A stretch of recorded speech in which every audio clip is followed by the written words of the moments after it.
નમસ્કાર, અમારી news channel news for કાઠિયાવાડને લાઈક કરો, શેર કરો અને સબસ્ક્રાઇબ કરો.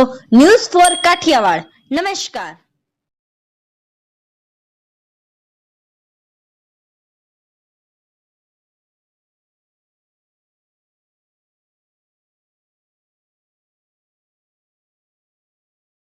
જૂનાગઢ મહાશિવરાત્રિમાં સંત શ્રી દોલતરામબાપુના આશ્રમ ખાતે અન્નક્ષેત્રનું આયોજન કરવામાં આવ્યું. આ આયોજન જૂનાગઢ મહાશિવરાત્રિ નિમિત્તે કરવામાં આવ્યું હતું. આ આયોજન સંત શ્રી દોલતરામબાપુના આશ્રમ ખાતે કરવામાં આવ્યું છે.